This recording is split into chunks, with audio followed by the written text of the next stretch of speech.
Hello and welcome to Policy and Politics with me, Tarun Nangia. This is our special show on the budget, on the upcoming budget. And let me first read out to you what Prime Minister Narendra Modi said day before yesterday at the launch, where he, in a sense, launched many development projects, including the regional rapid transit system, which is one of the fastest trains in India, which connects the NCR region. Prime Minister Narendra Modi said, and I quote, over the past decade, the government's primary focus has been on infrastructure development. And that, he said, 10 years ago, the yearly budget for infrastructure was 2 lakh crores. It is now increased to over 11 lakh crores. That is indeed a great jump. 11 lakh crores can create a lot of infrastructure. Of course, infrastructure generation helps in job creation, which we need in India, also impacts a lot of many industries. And clearly, with the Prime Minister speaking this out, it seems to be that this is the top focus of the Narendra Modi government. But I have a panel of experts who will throw more light on this subject and what the budget should focus on with respect to infrastructure creation. Let me welcome Mr. Gopal Krishna Agarwal. He, as you know very well, is the chief spokesperson for economic affairs for the Bharatiya Janata Party, a well-known face in the media and also in the newspapers. Thank you for your time and looking forward to some interesting comments from you. We have with us Ma'am Aruna Sharma. As you all know, Ma'am is an IS officer who served as the Secretary, Ministry of Steel, which is a key infrastructure ministry, also in the Ministry of IT. She was also later member on the digitization of payments. It's an RBI committee, and of course, currently she is a board member. Good to see you, ma'am, and looking forward to some interesting insights from you on these important sectors. I have with me Rakesh Nangia, is chairman of Nangia Anderson Consulting India Private Limited. They work with the government, and also he in a sense has an exposure to the infrastructure sector. Is also a chartered accountant. Good to see you, Mr. Nangia, and looking forward to some insights from you on this and also what the government seems to be doing on the infrastructure front. At the outset, let me request Mr. Gopal Krishna Agarwal to take on from what the Prime Minister had said and where the government is going as far as the infrastructure is concerned. Over to you, Gopalji. Thank you, Tarunji, and my good wishes to all my fellow panelists and through your channel to all the viewers. We are approaching the budget very soon, and I think everybody is looking forward to some great announcements from the government. And economy is, we all know that economy is at a very important juncture where the India's potential to be an economic strong country is very much in sight, but we have to work towards it, that goal. That's also very important. It is not an autopilot that our economy is. The government has to continuously work for it. And for work, create an ecosystem for economic growth. And what Tarunji, you have said is, and with the Prime Minister's remark 2-3 days back when he inaugurated in the metro, and today also, yesterday also, when he announced 2 lakh crores infrastructure and other development projects in Andhra Pradesh, they all point out towards where the focus of the Prime Minister is. He wants to create a very robust infrastructure for the country, and it is with 2 objectives. One is that it will create ease of doing business, reducing logistic cost and other facility, transportation of raw material, finished goods across the country, and taking the developmental aspects to the remotest geographical areas of the country through Gramin Sadak Yojana and other thing, connecting rail, then Sagarmala project, then connecting airways to the remotest place with low-cost air connectivity. Railway is a big focus area for the government. So road, railways, airways, waterways, and rural roadways, in addition to national highways and highway. So this infrastructure push with bridges and other things, airports, etc., will create what we say the Prime Minister calls is an ecosystem where logistic cost for transportation will be reduced, and at the same time the ease of doing business will increase and our industry will become competitive. And the second aspect benefit of this is that along with the infrastructure of this push, where it will be ease of doing business, there will be ease of living for every common man. I go to Dehradun, I go to Agra. Now it is so nobody is at all worried ki how my whole day will be spent in going to a place like Haridwar, Rishikesh, Dehradun, Mathura, all these areas in NCR and other regions, even Pune, Bombay, etc. Everywhere there, Jaipur, Rajasthan, the roads are very smooth and very fast. So ease of living and ease of doing business. And third important factor is about creating the demand. What is happening in the economy is that the government is spending a lot. Government is one of the major spend factor which spends the money to create liquidity into system, create demand into the system.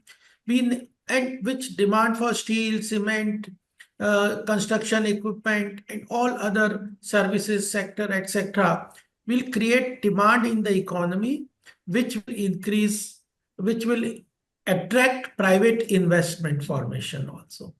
So, creating demand for the private investment to crowd in, at the same time, ease of living and ease of doing business. And this is the main focus of infrastructure development. It will help the industries also. And that's very important. Make our industries competitive at the global level.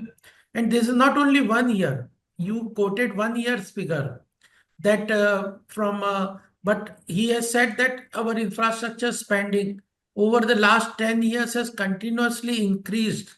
So that's also very important.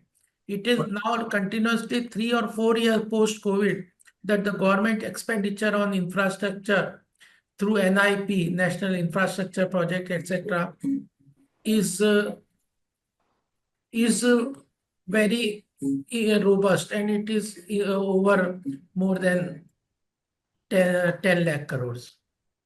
Point very well taken. In fact, it is a good point to note that government had prepaid its loans worth 50,000 crores, which is the NHAI, and that's why we reduced. I mean, we saved a lot of money on interest cost.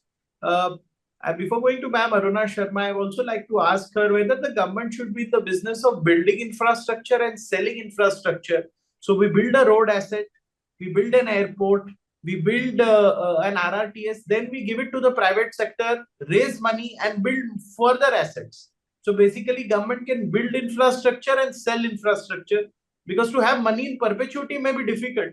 But if we bid out assets to the private sector, at least it will be maintained very well and we'll get more money to build even more infrastructure. How do you see that infrastructure push also going? Over to you, ma'am.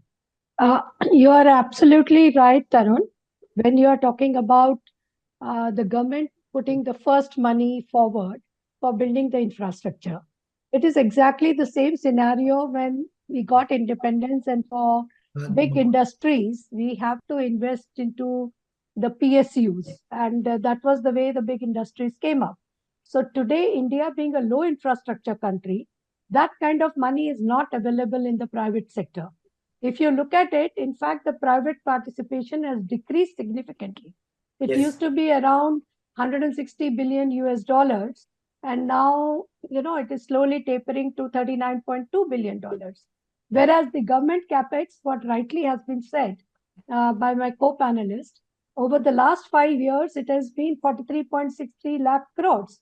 So year on year, the government is investing in the infrastructure, which is very important for adding to the arguments which has been already put forward by Mr. Gopal Krishna. The other arguments which goes into it is, number one, that India has to generate employment. And what better way to generate employment in a consistent way through infrastructure? where you can have a skilled body. We need people who know tunneling. We need people with a high quality welding.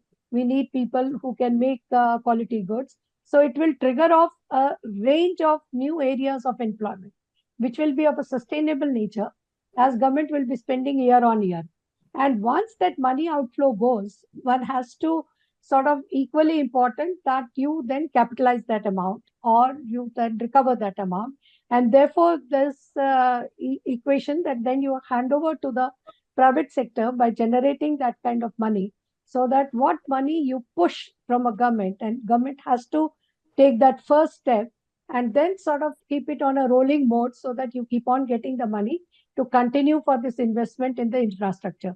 So this is very, very important. And any connectivity is a must for an inclusive growth, because becoming $5 trillion economy is not a singleton goal that India has. Becoming a $5 trillion economy which is inclusive and enhance the per capita GDP.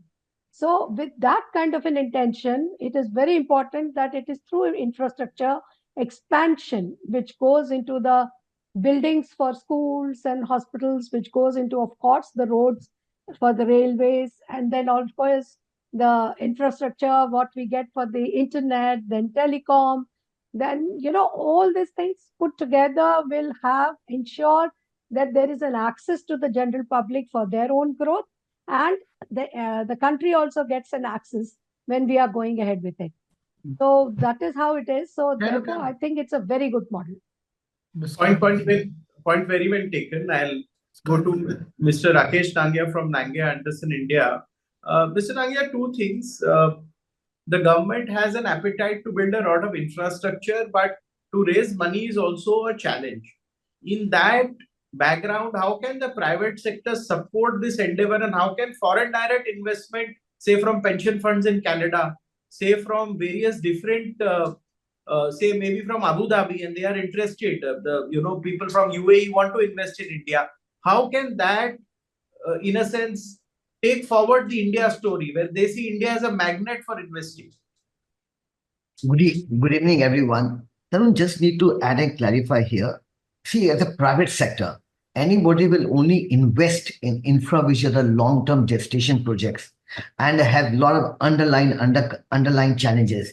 You'll find dominantly the money comes from India, from the government. And you take the typical case of India. You'll be surprised that more than 75 to 80% of the investment that comes on infrastructure will be coming only from the government. Now the scenario has changed. Now government is also a win-win situation. Government pumps in money faster. Government is able to monetize that. Government is getting a good ROI. You rightly mentioned, I know a lot of figures about the pension funds, the way they have invested money. You take the all road assets in India, which are the government or the private sector or NIA and NPL have invested money, all are actually getting a good ROI.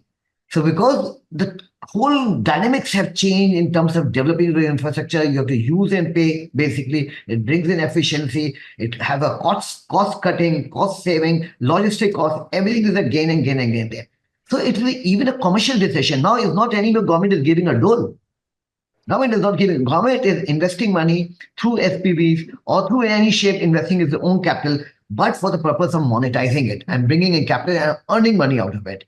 So you see there's continuous auctions of road assets taking place. Similarly happening with the solar assets, non-conventional energy. So it's a time of change, actually. The dynamics have changed. And if you have to grow an infrastructure, so where the money will come in, the biggest contributor will be the government. And now this has a realization of dawn in now, basically. You can't help it, actually. Private sector, predominantly do not have that capital appetite or risk appetite. They do invest money, but not to that extent. But you say in case of a road, you'll be surprised there are so many road private sector projects also, because the economics have changed. The economics is they are making money in the whole process. It's a good business proposition also. The challenge was the legal hurdles, the administrative hurdles, the other hurdles in executing these projects. Government, especially this government, when they came in last 10 years, they removed or wiped out. You see the statement of Mr. Gadkari. They wiped out all the hurdles as much as possible, sorting them out, whatever, whether it was the banking, whether it was acquisition, whether it was safety, whether it was the green issues, they wiped out. So the whole paradigm shift has taken place in government. And I must tell you one thing. The investment, when we talk about the investment last year, which is the current year, the investment was 11.11 lakh crore. This was 3.5%, 3.4% of GDP, which was invested in the infrastructure project. And you'll be surprised. It is government investment has gone up by, or investment has gone up by 5 times in previous 10 years. See the humongous size which I'm talking about it. Even in the previous 5 years, the annual growth is 27%. Nobody will put money if there's no economic consideration. And there's the economic consideration, there's the growth in the country, there's the GDP growth in the country, there's the infra, right, Gopalji mentioned about the logistic costs going down. This all brings efficiency in the whole process and in the whole ecosystem. Point very well taken. As we go from a $3.9 trillion economy to a 5 trillion economy, Gopalji, if you could throw some light on this, how could we get more foreign direct investments? Do we give them assured return so that India is a market where foreign companies from, be Japanese companies, be it companies from Europe, be it companies from America, when they see that there is an assured return over a 30-40 year period, they will bring in billions of dollars of investment, because this country requires that growth, which a lot of other countries may not witness because there is issues like population decline and elsewhere. This is a growing market. What needs to be done in your view to get, in addition to what the government is spending, to get more money for development? Tarunji, this is important that global geopolitics and geoeconomics require that more and more countries attract foreign capital investment, FDI, and everybody is pushing itself to get more and more FDI. And particularly Southeast Asian countries are more prone to get trying to attract more FDI. Important thing is that we have to manage. We are working in a open market economy. We are not working in a closed economy like China and other thing. Indian economy and our government believes in open market economic forces to work for the economic growth and development of the country. So how do you use, which instruments are there to attract FDI? I think important thing is, one is they are finding good opportunities for domestic market. India is a huge domestic market, and there are a middle class which is growing more and more at a very fast pace, is spending a lot of money. We have to create more liquidity to the middle class. This budget will give an opportunity for the government to look into measures where more money, disposable income is there with the middle class and other taxpayers, direct taxpayers and corporate taxes people. So this is one way where we increase consumption, increase the size of a market. This increased size of market automatically attracts foreign investors to invest into greenfield projects and other brownfield projects, one thing. Second important factor, macroeconomic factor, which affects FDI funds flow is rate of interest. Already India has a high rate of interest compared to the countries you mentioned about Japan, America, other European countries. So automatically that flow of money is going to come to India because of differential interest rate. And third important factor is about the foreign exchange rate management, We have a huge reserves at present with the RBI. RBI is in a very good position to get into an open market operations to manage currency issues. And I think through that management of currency, dollar, rupee rate and open market operations, RBI can look into what is the best options for valuation of rupee dollar versus import and export requirement and other fund flow requirements. So these important macroeconomic steps by RBI, monetary policies, will help. I don't think we need to go for a fixed return sort of thing. Already India is in the, though at the global level, the net flow of FDI to different countries is zero, and Southeast Asian countries are not attracting much FDI. But India is one of the outliers which is attracting the highest FDI flows over last 3-4 years from the in considering the world fund flows also. So I think we have to focus on monetary policy. Interest rate is sufficiently high to attract FDI.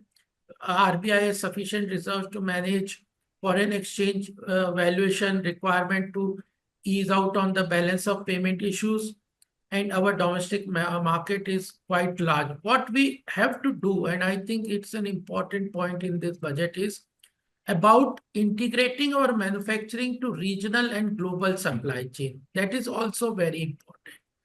If a car manufacturer in US procures products, components, automobile components from India. So if our manufacturing industry, automobile manufacturing component industry develops, it is in their interest. So they will invest into this industry. What we have to also do is integrate our domestic industry to other regional supply chain, because we may also procure some of the parts from other countries. So integrating our manufacturing to regional supply chains and global supply chains will help the industries. For that, we have to make our industries competitive. It boils down to a circular, same thing is making our industry competitive, and we have to look into 360 degrees of growth and development. One example I'll give you is about the automobile, this mobile industry.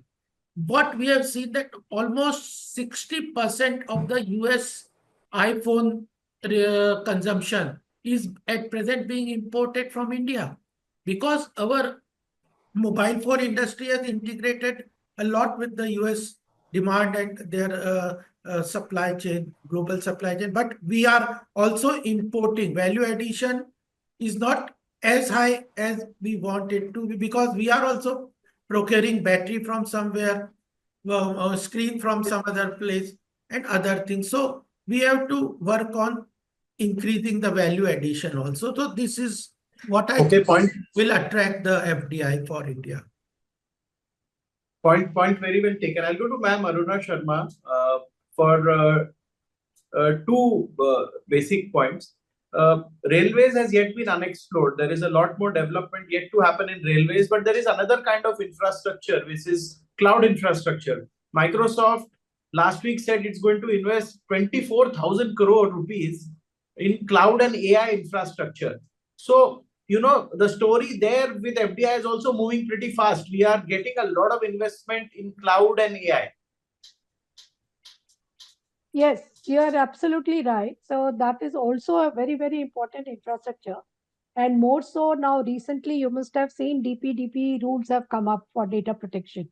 So that will require a lot of investment by both multinationals as well as Indian company which store the databases or which have personal data with them.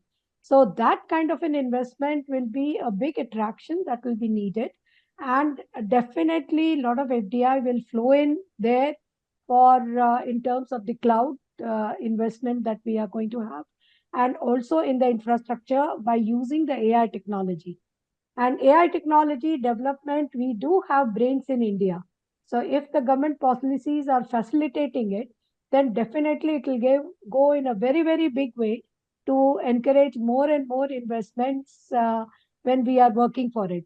And this kind of an investment is something which we do have Indian clouds also. We have an NIC cloud, we have government cloud, because a lot of database which the government insists should be parked in the cloud maintained by the government is very much encouraging, and it's around there. Besides the private clouds which are being maintained for the transactional basis or in the basis where they store the data for their business. So this kind of an arrangement is going to be a big boost. And you can imagine 1.4 trillion population, which is very, very mobile savvy, which has absorbed the mobile payment so quick across the globe that it has become a story in itself. So with this kind of an arrangement, you can well imagine that when the AI possibilities are multifold, and definitely the Indian brains also have an opportunity to be part of this entire development ecosystem.